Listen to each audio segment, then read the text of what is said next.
जय हिंद दोस्तों। तो आज हम एडुटेरिया की जो बीएसएससी इंटर स्तरीय प्रैक्टिस सेट आई है उसमें आज हम प्रैक्टिस सेट 7 को इस वीडियो में सॉल्व करेंगे। इससे पहले हमने प्रैक्टिस सेट 1 से लेके 6 तक को सॉल्व कर लिया है और उसकी प्लेलिस्ट का जो लिंक है वो इस वीडियो के डिस्क्रिप्शन में भी दे दिया है, तो आप वहाँ पर जा कर के उसे भी देख सकते हैं। तो चलिए शुरू करते हैं। पहला सवाल है, निम्न में से कौन कपड़े धोने के साबुन में फिलर के रूप में काम नहीं आता है? तो ऑप्शन ए ग्लिसरॉल। निम्न में कौन कपड़े धोने के साबुन में फिलर के रूप में काम नहीं आता है? तो ग्लिसरॉल। अगला सवाल है, निम्नलिखित में से कौन सा जीवाणु विनाइट्रीकरण की प्रक्रिया में भाग लेता है? तो ऑप्शन सी स्यूडोमोनास। अगला सवाल है, निम्न में से किस विटामिन को थायमिन कहा जाता है? निम्न में से किस विटामिन को थायमिन कहा जाता है? तो option B vitamin B one को। अगला सवाल है, दाब बढ़ाने पर बर्फ का गलनांक क्या होता है? दाब बढ़ाने पर बर्फ का गलनांक क्या होता है? तो ऑप्शन ए घट जाएगा। अगला सवाल है, एफ्लाविस का उत्पादन होता है। एफ्लाविस का उत्पादन होता है तो ऑप्शन ए कवक द्वारा। अगला सवाल है, रासायनिक समीकरण किस नियम के अनुसार संतुलित होते हैं? रासायनिक समीकरण किस नियम के अनुसार संतुलित होते हैं? तो ऑप्शन सी द्रव्यमान संरक्षण नियम से। और अगर ये वीडियो आपको हेल्पफुल लग रही है दोस्तों, तो आप मेरे यूट्यूब चैनल को सब्सक्राइब कर लें और बेल आइकन को ऑन कर लें, ताकि मैं जब भी और ऐसी वीडियोस आपके लिए डालूं तो आपको उसका नोटिफिकेशन सबसे पहले मिलता रहे। और मैं वीडियो में आगे ये बताऊंगा कि आपको इसकी निःशुल्क जो है वो पीडीएफ कहाँ मिल सकती है। तो वीडियो में बने रहें और वीडियो को पूरी देखें। परमाणु में धनाभिषिक्त कणों की उपस्थिति को सर्वप्रथम निम्न में से किसने दर्शाया था? तो ऑप्शन ए गोल्डस्टीन ने। अगला सवाल है, हीमोफीलिया एक अनुवांशिक विकार है, इसमें क्या होता है? हीमोफीलिया एक अनुवांशिक विकार है, इसमें क्या होता है? तो ऑप्शन बी एक प्रोटीन का संश्लेषण नहीं होता है जो रक्त के स्कंदन के लिए आवश्यक है। एक प्रोटीन का संश्लेषण नहीं होता है जो रक्त के स्कंदन के लिए आवश्यक है। अगला सवाल है, निम्न युग्मों में से कौन सुमेलित नहीं है? निम्न युग्मों में कौन सुमेलित नहीं है? तो ऑप्शन डी केवल 3 जो है ये सुमेलित नहीं है। बाद बाकी मलेरिया, सिनेरियम से, कैंसर, नेक्सवार से और कुष्ठ रोग ओटी डीओटी एस से संबंधित है। अगला सवाल है, निम्नलिखित में से किस पौधे की जड़, तना और पत्तियों में विभेदित नहीं किया जा सकता है? निम्नलिखित में से किस पौधे को जड़, तना और पत्तियों में विभेदित नहीं किया जा सकता है? तो ऑप्शन सी स्पाइरोगायरा को। अगला सवाल है, निम्नलिखित में से कौन सा दुग्ध प्रोटीन है? निम्नलिखित में से कौन सा दुग्ध प्रोटीन है? तो ऑप्शन सी कैसीन जो है एक दुग्ध प्रोटीन है, कैसीन। अगला सवाल है, एंटीबायोटिक्स के बारे में इनमें से कौन सा कथन सही नहीं है? एंटीबायोटिक्स के बारे में इनमें से कौन सा कथन सही नहीं है? तो ऑप्शन नंबर डी एंटीबायोटिक्स के दुष्प्रभाव में डिप्थीरिया, फाइलेरिया और चेचक शामिल होते हैं, ये सही नहीं है। और कौन कौन से कथन सही है? तो एंटीबायोटिक्स जीवाणु जनित रोगों के विरुद्ध प्रभावी होते हैं, एंटीबायोटिक्स विषाणु के विरुद्ध प्रभावी नहीं होते हैं और एंटीबायोटिक्स जुकाम एवं फ्लू में प्रभावी नहीं होते हैं। अगला सवाल है, यकृत में यूरिया का संश्लेषण होता है। यकृत में यूरिया का संश्लेषण होता है तो ऑप्शन डी ऑर्निथिन चक्र के द्वारा। अगला सवाल है, इनमें से कौन कार्बोहाइड्रेट मोनोसेक्राइड है? इनमें से कौन कार्बोहाइड्रेट मोनोसेक्राइड है? तो ऑप्शन ए ग्लूकोज और फ्रुक्टोज। अगला सवाल है, यदि किसी गेंद को ऊर्ध्वाधर ऊपर से फेंका जाए तो गुरुत्वीय त्वरण किस दिशा में आरोपित होता है? यदि किसी गेंद को ऊर्ध्वाधर रूप से ऊपर फेंका जाए तो गुरुत्वीय त्वरण किस दिशा में आरोपित होता है? तो ऑप्शन ए, गेंद की गति की विपरीत दिशा में। अगला सवाल है, रासायनिक रूप से जल है। रासायनिक रूप से जल क्या है? तो ऑप्शन बी, एक ऑक्साइड है, एक ऑक्साइड। अगला सवाल है, गति के दूसरे नियम के अनुसार किसी दिए हुए बल के लिए उत्पन्न त्वरण व्युत्क्रमानुपाती होता है। गति के दूसरे नियम के अनुसार यदि किसी दिए हुए बल के लिए उत्पन्न त्वरण व्युत्क्रमानुपाती होता है किसके? तो ऑप्शन डी, वस्तु के द्रव्यमान के, वस्तु के द्रव्यमान के। अगला सवाल है, अनुप्रस्थ तरंगे क्या है? अनुप्रस्थ तरंगे क्या है? तो ऑप्शन ए, इन तरंगों में माध्यम के कण तरंगों के संचरण की दिशा के लंबवत दिशा में कंपन करते हैं। इन तरंगों में माध्यम के कण तरंगों के संचरण की दिशा के लंबवत दिशा में कंपन करते हैं। अगला सवाल है, वायु में सल्फर ऑक्साइड द्वारा प्रदूषण का सूचक है। वायु में सल्फर डाइऑक्साइड द्वारा प्रदूषण का सूचक है। तो ऑप्शन ए, लाइकेन। अगला सवाल है, कटहल में खाने योग्य भाग है। कटहल में खाने योग्य भाग कौन सा है? तो ऑप्शन सी, सहपत्र और परिदल पुंज। कटहल में खाने योग्य भाग है सहपत्र और परिदल पुंज। अगला सवाल है, निम्नलिखित में से कौन सा विद्युत चुम्बकीय तरंगों का गुण नहीं है? निम्नलिखित में से कौन सा विद्युत चुम्बकीय तरंगों का गुण नहीं है? तो ऑप्शन ए, विद्युत चुम्बकीय तरंगे व्यतिकरण तथा विवर्तन नहीं दिखाती है, ये गलत है। और सही कौन कौन से हैं? तो विद्युत चुम्बकीय तरंगे अनुप्रस्थ तरंगे होते हैं, विद्युत तथा चुंबकीय क्षेत्र एक दूसरे के लंबवत होते हैं, और विद्युत चुम्बकीय तरंगों को आगे बढ़ने के लिए किसी माध्यम की आवश्यकता नहीं होती है। अगला सवाल है, रासायनिक प्रयोगशाला में उपयोग में लाए जाने वाले लिटमस प्राप्त किया जाता है किससे? रासायनिक प्रयोगशाला में उपयोग में लाए जाने वाले लिटमस प्राप्त किया जाता है किससे? तो ऑप्शन बी, लाइकेन से, लाइकेन से। अगला सवाल है, बाह्य कर्ण का कठोर लचीला भाग बना होता है। बाह्य कर्ण का कठोर लचीला भाग बना होता है किसका? तो ऑप्शन सी, उपास्थि का, उपास्थि का। अगला सवाल है, एक्वारेजिया में नाइट्रिक एसिड एवं हाइड्रोक्लोरिक एसिड निम्न में से किस अनुपात में उपस्थित होती है? तो ऑप्शन ए, 1:3 के अनुपात में। अगला सवाल है, 60 वाट का एक रेडियो यदि 50 घंटा चला हो तो उसके द्वारा कितना विद्युत ऊर्जा का उपयोग किया गया? तो 3 किलोवाट घंटा का, ऑप्शन ए। अगला सवाल है, ग्राम सभा की सदस्यता हेतु प्रत्येक ग्रामीण की आयु कम से कम कितनी होनी चाहिए? ग्राम सभा की सदस्यता हेतु प्रत्येक ग्रामीण की आयु कम से कम कितनी होनी चाहिए? तो ऑप्शन डी, 18 वर्ष। बिहार में प्रथम बार राष्ट्रपति शासन कब लागू किया गया? बिहार में प्रथम बार राष्ट्रपति शासन कब लागू किया गया? तो ऑप्शन बी, 1968 ईस्वी में। और अंतिम बार कब लागू किया गया था? तो मार्च 2005 में, मार्च 2005 में। अगला सवाल है, आपात उपबंध का संबंध संविधान के किस भाग से है? आपात उपबंध का संबंध संविधान के किस भाग से है? तो ऑप्शन डी, भाग 18 से, भाग 18 से।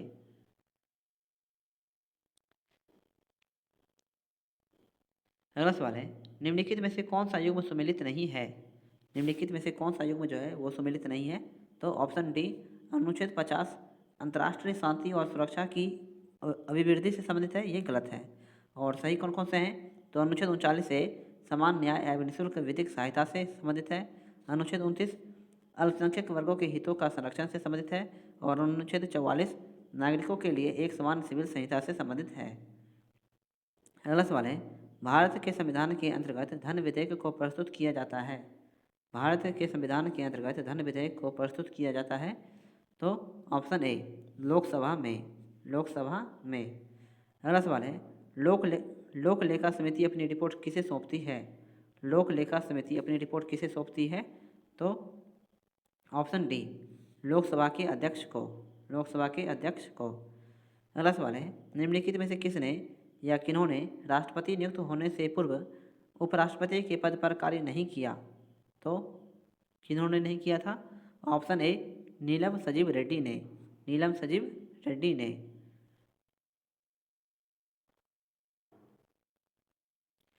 अगला सवाल है, मौलिक अधिकारों एवं अल्पसंख्यक हेतु संविधान सभा द्वारा गठित समिति के अध्यक्ष कौन थे?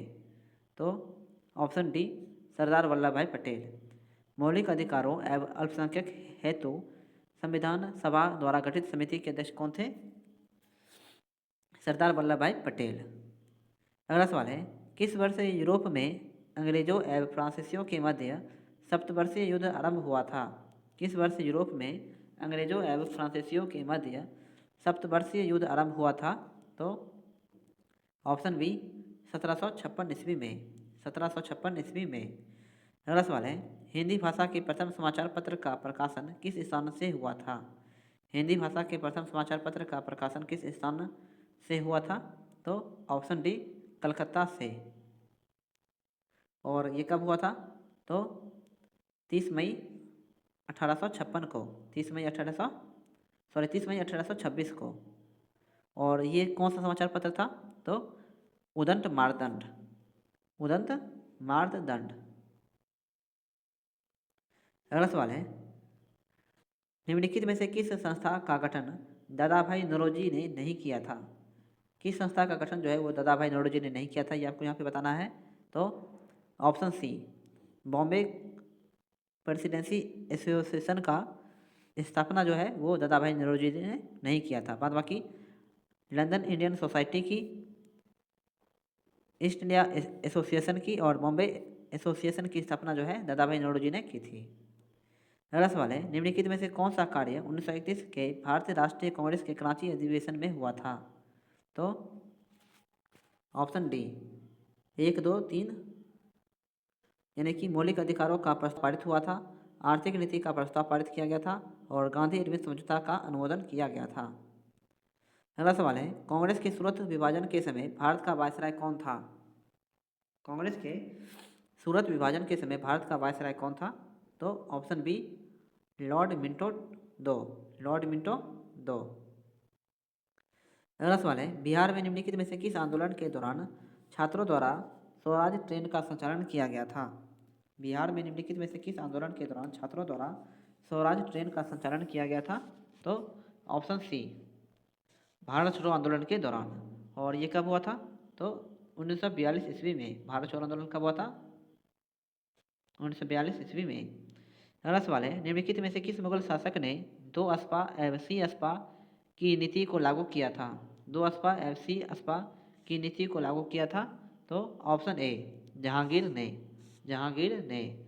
अगला सवाल है, सतनामी विद्रोह किस मुगल शासक के समय हुआ था? सतनामी विद्रोह किस मुगल शासक के समय हुआ था? तो ऑप्शन डी औरंगजेब के समय। औरंगजेब के समय। अगला सवाल है, ऋग्वेद काल में किस नदी को सर्वाधिक पवित्र नदी माना गया है? ऋग्वेद काल में किस नदी को सर्वाधिक पवित्र नदी माना गया है? तो ऑप्शन बी सरस्वती नदी को। सरस्वती नदी को। अगला सवाल है, निम्नलिखित में से किस महाजनपद का संबंध बिहार से नहीं है? निम्नलिखित में से किस महाजनपद का संबंध बिहार से नहीं है?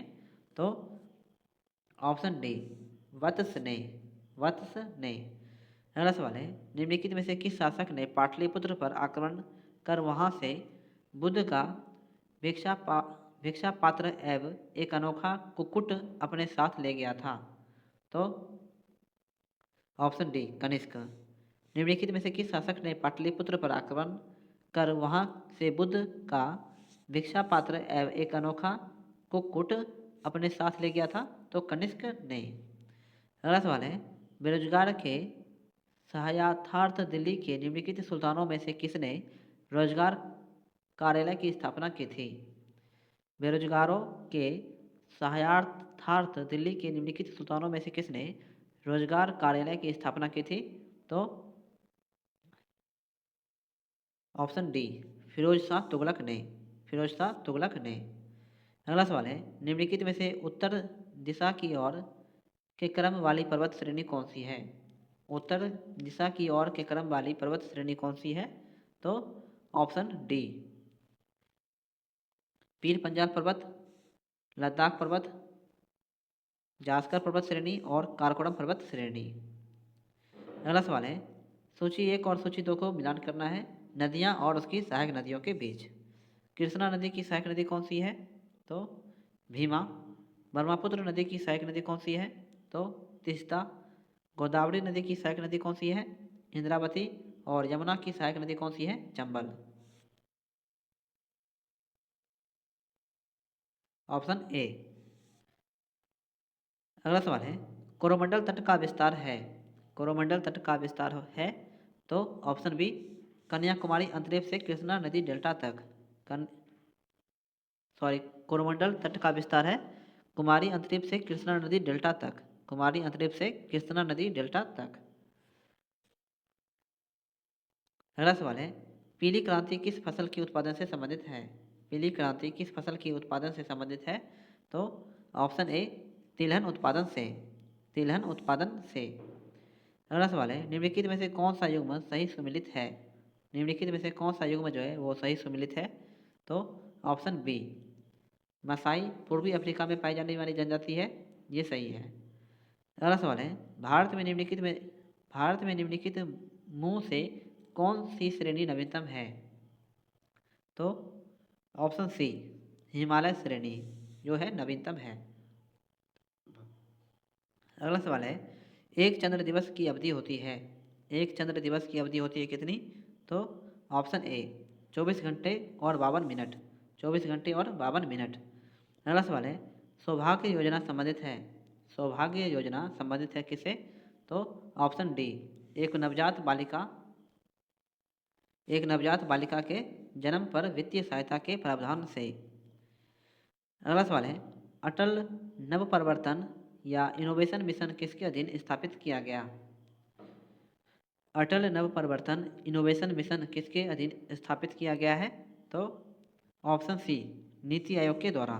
नीति आयोग के द्वारा। अगला सवाल है, निम्नलिखित सूचकांकों में से कौन सा मानव विकास सूचकांक HDI की गणना में सम्मिलित नहीं किया जाता है? तो ऑप्शन डी, सामाजिक असमानता। निम्नलिखित सूचकांकों में से कौन सा मानव विकास सूचकांक HDI की गणना में सम्मिलित नहीं किया जाता है? तो सामाजिक असमानता। अगला सवाल है, भारत में सेवा कर किसकी सिफारिशों से लागू हुआ? भारत में सेवा कर किसकी सिफारिशों से लागू हुआ है? तो ऑप्शन बी, राजा जे चलैया समिति के। राजा जे चलैया समिति के। अगला सवाल है, भारत में नाबार्ड बैंक पुनर्वित्त उपलब्ध नहीं कराता। भारत में नाबार्ड बैंक पुनर्वित्त उपलब्ध नहीं कराता। तो ऑप्शन सी, निर्यात आयात बैंक को। निर्यात आयात बैंक को। अगला सवाल है, सबसे अधिक स्थिर पारिस्थितिकी तंत्र कौन सा है? सबसे अधिक स्थिर पारिस्थितिकी तंत्र कौन सा है? तो ऑप्शन ए, महासागर। महासागर। अगला सवाल है, इनमें से कौन खाद्य श्रृंखला का निर्माण करता है? इनमें से कौन खाद्य श्रृंखला का निर्माण करता है? ऑप्शन बी, घास बकरी और आदमी। घास बकरी और आदमी। सूची 1 और सूची 2 का मिलान करना है। राज्य और राष्ट्रीय उद्यान से उत्तराखंड में कौन सा राष्ट्रीय उद्यान है? तो राजाजी राष्ट्रीय उद्यान। असम में कौन सा राष्ट्रीय उद्यान है? तो मानस राष्ट्रीय उद्यान। ओडिशा में सिमिलीपाल राष्ट्रीय उद्यान और कर्नाटक में बांदीपुर राष्ट्रीय उद्यान। Option B. अगला सवाल है, बोकारो स्टील प्लांट की स्थापना किस वर्ष की गई थी? बोकारो स्टील प्लांट की स्थापना किस वर्ष की गई थी? तो ऑप्शन सी, 1968 ईस्वी में। अगला सवाल है, किस देश की संसद का नाम फेडरल असेंबली है? किस देश की संसद का नाम फेडरल असेंबली है? तो ऑप्शन ए, तुर्की का। मिस्र की संसद का नाम क्या है? मिस्र के people's assembly. People's assembly. France की संसद का नाम क्या है? National assembly. मिस्र का पीपुल असेंबली और फ्रांस का नेशनल असेंबली। अगला सवाल है, लाली वन्यजीव अभयारण्य किस राज्य में स्थित है? लाली वन्यजीव अभयारण्य किस राज्य में स्थित है? तो ऑप्शन ए, अरुणाचल प्रदेश राज्य में। अरुणाचल प्रदेश राज्य में। अगला सवाल है, वन्यजीव सप्ताह मनाया जाता है। वन्यजीव सप्ताह मनाया जाता है। तो ऑप्शन ए, अक्टूबर के पहले सप्ताह में। अक्टूबर के पहले सप्ताह में। अगला सवाल है, किस राज्य सरकार द्वारा हमर बेटी हमर मान योजना की शुरुआत की गई है? किस राज्य सरकार द्वारा हमर बेटी हमर मान योजना की शुरुआत की गई है? तो ऑप्शन ए छत्तीसगढ़ सरकार के द्वारा। अगला सवाल है स्मोक एंड एसेस पुस्तक के लेखक कौन है? स्मोक एंड एसेस पुस्तक के लेखक कौन है? तो option C Amitav Ghosh. Smoke and ashes पुस्तक के लेखक कौन है? अमिताभ घोष। अगला सवाल है कोरपट 2023 सैन्य अभ्यास का आयोजन भारत तथा किन देशों के मध्य होता है? तो ऑप्शन बी थाईलैंड के बीच। कोरपट 2023 सैन्य अभ्यास का आयोजन भारत तथा किन देशों के मध्य होता है? तो भारत और थाईलैंड के बीच। अगला सवाल है वैश्विक शांति सूचकांक 2022 में भारत का स्थान क्या है? वैश्विक शांति सूचकांक 2022 में भारत का स्थान क्या है? तो ऑप्शन सी 135वां। अगला सवाल है 22वें विधि आयोग का अध्यक्ष किसे नियुक्त किया गया है? 22वें विधि आयोग का अध्यक्ष किसे नियुक्त किया गया है? तो ऑप्शन सी ऋतुराज अवस्थी को। ऋतुराज अवस्थी को। अगला सवाल है अनवर इब्राहिम हाल ही में किस देश के प्रधानमंत्री नियुक्त हुए हैं? अनवर इब्राहिम हाल ही में किस देश के प्रधानमंत्री नियुक्त हुए हैं? तो ऑप्शन ए मलेशिया के। मलेशिया के। विश्व स्वास्थ्य दिवस 2023 का विषय है। विश्व स्वास्थ्य दिवस 2023 का विषय क्या है?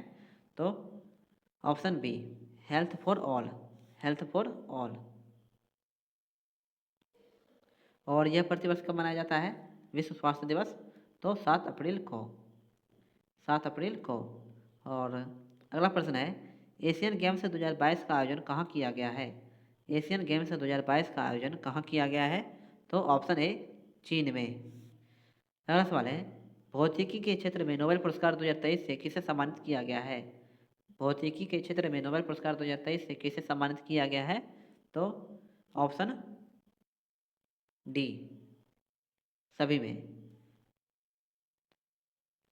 पियरे एगोस्टिनी को, फ्रैंक करासिया को और एनी एल व्हीलियर को, इन तीनों को जो है भौतिकी के क्षेत्र में नोबेल पुरस्कार 2023 से सम्मानित किया गया है। अगला सवाल है अपनी इंटरनेट सेवा शुरू करने वाला भारत का पहला राज्य कौन सा है? अपनी इंटरनेट सेवा शुरू करने वाला भारत का पहला राज्य कौन सा है? तो ऑप्शन ए केरल राज्य। अगला सवाल है बजट 2023-24 में केंद्र सरकार ने देश के कितने ब्लॉकों में आकांक्षी ब्लॉक योजना कार्यक्रम की शुरुआत की है? तो ऑप्शन डी 500 ब्लॉकों में। 500 ब्लॉकों में। तो आज की वीडियो दोस्तों यहीं पे समाप्त करते हैं। और अगर ये वीडियो आपको हेल्पफुल लगी हो तो आप मेरे यूट्यूब चैनल को सब्सक्राइब जरूर करें और इस वीडियो को अपने सभी दोस्तों में एक बार शेयर कर दें। तो मिलते हैं अगली वीडियो में, तब तक के लिए जय हिंद जय भारत।